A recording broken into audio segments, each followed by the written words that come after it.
Hello friends, இன்னைக்கு நம்ம சேனல்ல மிக மிக முக்கியமான ஒரு ஜோதிட தாள்களை தான் இந்த வீடியோவில் பார்க்க போகிறோம். ஜோதிட தாள்கள் மட்டும் கிடையாது, ஒரு முக்கியமான ஆன்மீக பரிகாரத்தையும் இந்த வீடியோவில் பார்க்க போகிறோம். ஆக்சுவலி என்ன பார்க்க போகிறோம், ஏது பார்க்க போகிறோம் அப்படிங்கிறத ஃபர்ஸ்ட் இன்ட்ரோவில் வந்து ஷேர் பண்ணுறேன். ஸோ என்ன ஏது அப்படிங்கிறத டீட்டெயிலாக இந்த வீடியோவில் தெரிஞ்சுக்குங்க. டிசம்பர் மாதம் கடைசியாக டிசம்பர் 30 ஒரு அதிபயங்கரமான நாளாக வருது. அன்னைக்கு தமிழ் மாதம் மார்கழியுடைய 15ஆம் நாள், கிழமை அன்னைக்கு செவ்வாய்க்கிழமை.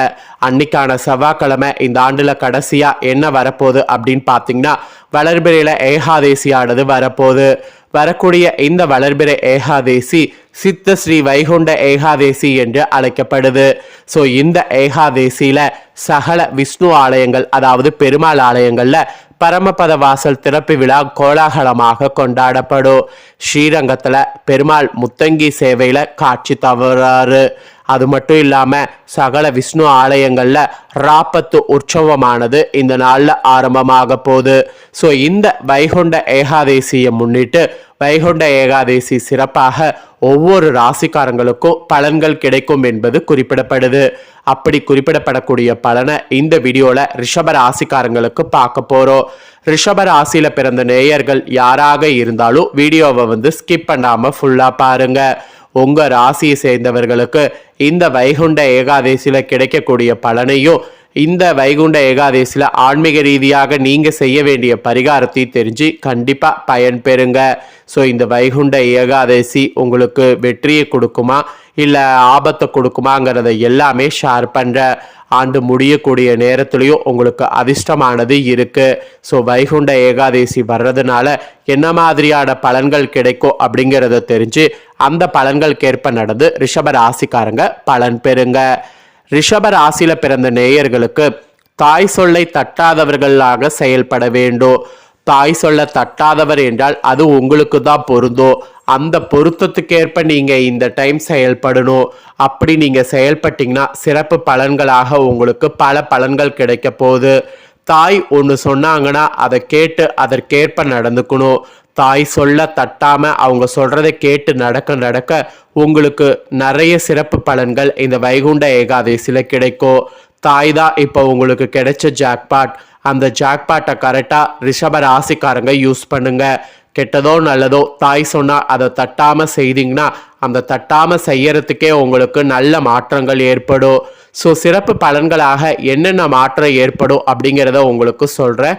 ஸோ என்னென்ன மாற்றம் ஏற்படும் அப்படிங்கிறத தெளிவாக இந்த வீடியோவில் தெரிஞ்சுக்குங்க. ஃபர்ஸ்ட் உத்தியோகத்தில் உங்களுக்கு எப்படி இருக்கும் அப்படிங்கிறத சொல்கிறேன். உத்தியோகத்தில் எப்படி இருக்கும் அப்படிங்கிறத தெரிஞ்சுக்குங்க. உத்தியோகத்தை பொறுத்த வரைக்கும் உத்தியோகத்தில் உங்கள் வேலையில் சிறு சிக்கல்கள் ஏற்பட வாய்ப்பு இருக்கு. ஆனால் சிக்கல்கள் ஏற்படும் போது அதை கண்டு பயப்படாமல் அதனை அழகாக செய்து முடிக்க நீங்கள் உங்கள் மேல் அதிகாரிகள் கிட்ட உதவிகள் கேளுங்க. அப்படி கேட்கக்கூடிய உதவிகள் மூலம் உதவிகள் கிடைத்து பாராட்டு பெறுற மாதிரி வேலையை முடிக்க முடியும். ஸோ உத்தியோகத்தில் வேலையை முடிக்க அவங்க கிட்ட உதவிகள் கேளுங்க.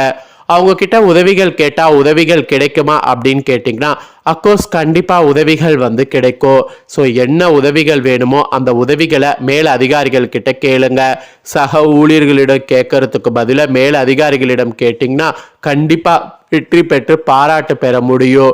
ஸோ உத்தியோகத்தில் இந்த மாதிரி நீங்கள் செயல்படணும் என்பது உங்களுக்கு எச்சரிக்கையாக குறிப்பிடப்பட்டிருக்கு. அதுக்கப்புறமா வியாபாரம் செய்யக்கூடிய வியாபாரிகளுக்கு குறிப்பிடப்பட்டிருக்கு. ஆக்சுவலி வியாபாரம் செய்யக்கூடிய உங்க ராசிக்காரங்க அத்தனை பேருக்கும் நீங்க தொட்டதெல்லாம் பொன்னாகக்கூடிய காலமாக இனி இந்த வைகுண்ட ஏகாதேசிக்கு பிறகு உங்களுக்கு சூழ்நிலை இருக்க போகுது.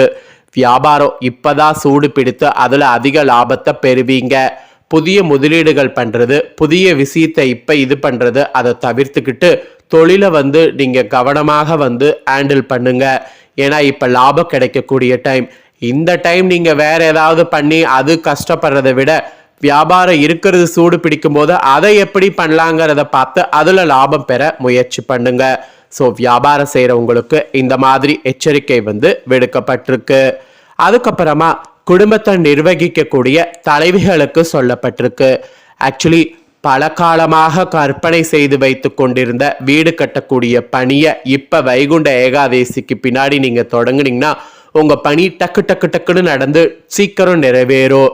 குடும்ப தலைவிகள் உங்க கணவருடைய அன்பை பரிபூர்ணமாக பெற்று மனமகிழ்வு கொள்ள முடியும். அதனால குடும்ப தலைவிகளாக இருக்கக்கூடிய ரிஷப ராசிக்காரங்க இப்ப எல்லா முது முயற்சியும் ஈடுபடுங்க. அப்புறம் கலைஞர்களுக்கு சொல்லப்பட்டிருக்கு, கலைஞர்கள் பொறுத்த வரைக்கும் பல காலமாக உங்களுடைய பட வாய்ப்புக்காக அலைந்து திரிந்திருப்பீங்கள்ல, அதன் வெளிப்பாடு உங்களுக்கு நல்ல கதாபாத்திரம் இந்த வைகுண்ட ஏகாதசிக்கு பிறகு கிடைக்கும். கிடைச்ச வாய்ப்பை பயன்படுத்தி உங்க கலைத்துறையில ஜொலிக்க பாருங்க. ஸோ கலைத்துறையில் இருக்கிறவங்களுக்கு இதுதான் ஒரு எச்சரிக்கையா சொல்லப்பட்டிருக்கு. அப்புறம் ஃபைனலா மாணவர்களுக்கு சொல்லப்பட்டிருக்கு, மாணவ மாணவிகள் பொறுத்த வரைக்கும் உங்க சக மாணவர்களோடு இணுக்கமாக செல்வது நல்லது. தேவையற்ற வாக்குவாதத்துல கலந்து கொள்ள வேண்டாம். படிப்புல மட்டும் கவனம் செலுத்தணும். எந்த அளவுக்கு படிப்புல கவனம் செலுத்துறீங்களோ அந்த அளவுக்கு மேன்மையை அடைய முடியும். இப்ப நீங்க படிப்புல கவனம் செலுத்துனீங்கன்னா பின்னாடி உங்களுக்கு சூப்பரா இருக்கும். ஸோ இதுதான் வைகுண்ட ஏகாதசியுடைய சிறப்பு பலன்களாக உங்க ராசிக்கு குறிப்பிடப்பட்டிருக்கு. ஸோ குறிப்பிடப்பட்ட பலனை தெளிவா உங்களுக்கு ஷேர் பண்ணிட்டேன். இப்ப அடுத்ததா இந்த வைகுண்ட ஏகாதசியில விரதம் இருக்கிறத பத்தி சொல்ல போறேன். ஆக்சுவலி இந்த விரதத்தை இவங்க தான் இருக்கணும் அவங்க தான் இருக்கணும் அப்படிங்கிற கண்டிஷன்லாம் கிடையாது. அனைவருமே விரதம் இருக்கிறது ரொம்ப சிறப்பு. அனைவருமே வைகுண்ட ஏகாதசி விரதம் எப்படி இருக்கணும் அப்படிங்கிறதையும் அதனால கிடைக்கக்கூடிய மகிமையும் இந்த வீடியோல ரிஷபராசிக்காரங்க உங்களுக்கு சொல்ல போற. ரிஷபராசிக்காரங்க உங்களுக்கு விரத மகிமையை தெரிஞ்சு விரதம் இருந்து பலன் பெறுங்க. ஆக்சுவலி பூலோக வைகுண்ட என்று அழைக்கப்படக்கூடிய ஸ்ரீரங்கத்துல ஆண்டுதோறும் மார்கழி மாதம் 20 நாட்கள் வைகுண்ட ஏகாதசி விழா நடப்பது வழக்கம். அது மட்டும் இல்லாம ஸ்ரீரங்கத்துல கார்த்திகை மாதத்திலேயே வைகுண்ட ஏகாதசி வைபவம் ஸ்டார்ட் ஆகிரும். ஸ்ரீரங்க ரங்கநாதர் கோவில்ல ஆண்டுதோறும் திரு அத்தியாயன உற்சவம் எனப்படக்கூடிய வைகுண்ட ஏகாதசி மார்கழி மாத சுக்லபட்ச ஏகாதசியில நடைபெறும். இந்த ஆண்டு மார்கழி மாத சுக்லபட்ச ஏகாதசி மார்கழியுடைய நடுப்பகுதியில 15ஆம் தேதி வந்திருக்கு. ஸ்ரீரங்க கோவில்ல சைத்தார் திருவிழா தை மாதமானது புனர்பூச நாள்ல ஓடப்படும். ஸோ இந்த ஆண்டும் தை மாதத்துல அந்த நாள் அன்னைக்கு தேர் ஓடப்படும். ஸோ இந்த வைகுண்ட ஏகாதசி தேர் திருவிழா இதெல்லாம் ரொம்ப ரொம்ப ரொம்ப விசேஷம். இதுல மார்கழி மாதத்துல வளர்பிறையில வரக்கூடிய ஏகாதசி தான் பெரிய வைகுண்ட ஏகாதசி என்று அழைக்கப்படும். இந்த வருடம் பெரிய வைகுண்ட ஏகாதசி மார்கழி 15ஆம் தேதி வருகிறது. ஸோ மார்கழி மாதம் வளர்பிறை ஏகாதசி இதனாலேயே மிகவும் முக்கியத்துவம் வாய்ந்ததாக கருதப்படுது. அதே போல திருமங்கையாழ்வார் இந்த ஏகாதசிய ரொம்ப சிறப்பாக கொண்டாடணும் அப்படிங்கிற மாதிரி சொல்லியிருக்கிறாரு. ஏகாதசி என்ற சொல்லுக்கு 11ஆம் தினம் என்று பொருள். ஞானேந்திரங்கள் 5, கர்மேந்திரங்களான வாக்கு, பாதம், பாணி, பாயு, உபத்தம் இந்த 5ஓடு மனமும் சேர்ந்து 11ஐயும் பெருமாளோடு ஐக்கியப்படுத்தி தியானம் இருப்பதே ஏகாதசி விரதம். உடலும் உள்ளத்தாலும் பெருமாளோடு ஒன்றியிருப்பது தான் இந்த நாளுடைய மிகப்பெரிய சிறப்பு.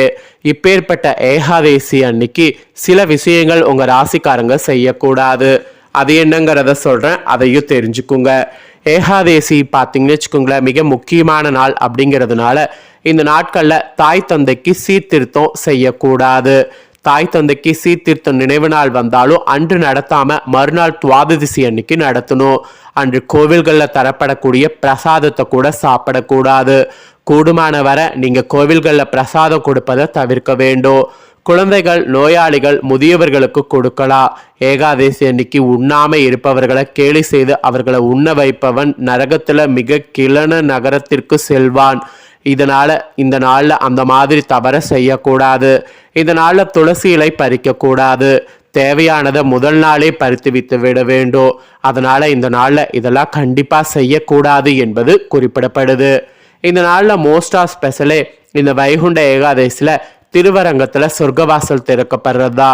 காலப்போக்குல எல்லா வைணவ கோவில்கள் அனைத்திலும் சொர்க்கவாசல் திறப்பது ஒரு திருவிழாவாக நடைபெறுது. பெருந்திரளான மக்கள் இதுல பங்கு கொள்றாங்க. எல்லையற்ற பலன்களை வைகுண்ட ஏகாதசி விரதம் தருவதால் இவ்விரதம் மிக சிறப்பாக மதிக்கப்படுது. இந்த நாள்ல காயத்ரி விட சிறந்த மந்திரம் இல்லை, தாயை விட சிறந்த தெய்வம் இல்லை, ஏகாதசி விட சிறந்த விரதம் இல்லை என்று சொல்ற அளவுக்கு சிறப்பான நாளாக அமைஞ்சிருக்கு. ஏகாதேசி என்றால் தமிழில் 11 என பொருள்படும்.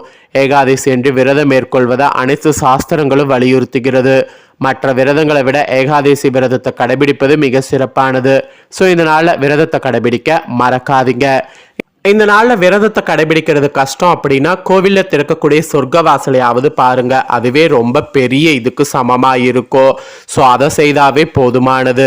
ஸோ இந்த வீடியோவை ரிஷப ராசிக்காரங்க நீங்கள் பார்த்து பயன்பெறுவது போல் உங்கள் ஃப்ரெண்ட்ஸ் ஃபேமிலியில் இருக்கிறவங்க பார்த்து பயன்பெறணும் அப்படின்னு நினச்சிங்கன்னா வீடியோ லைக் பண்ணி உங்கள் ஃப்ரெண்ட்ஸ் ஃபேமிலிக்கு ஷேர் பண்ணுங்கள். உங்கள் ஃப்ரெண்ட்ஸ் ஃபேமிலியில் இருக்கிறவங்களும் பார்த்து பயன்பெறட்டும். இதே போல் புதிய தகவல்களை தெரிந்து கொள்ள மறக்காமல் நம்ம சேனலை சப்ஸ்கிரைப் பண்ணுங்கள். கூட பெல் பண்ண ப்ரெஸ் பண்ணுங்கள். அப்போ தான் நான் போகிற மற்ற அப்டேட்டான எல்லா வீடியோஸும் உடனுக்குடனே தெரிந்து கொள்ளலாம். ஸோ மறக்காமல் பண்ணுங்கள். நெக்ஸ்ட் இதே போல் சுவாரஸ்யமாக வேறொரு வீடியோவில் உங்களை சந்திக்கிறேன். நன்றி.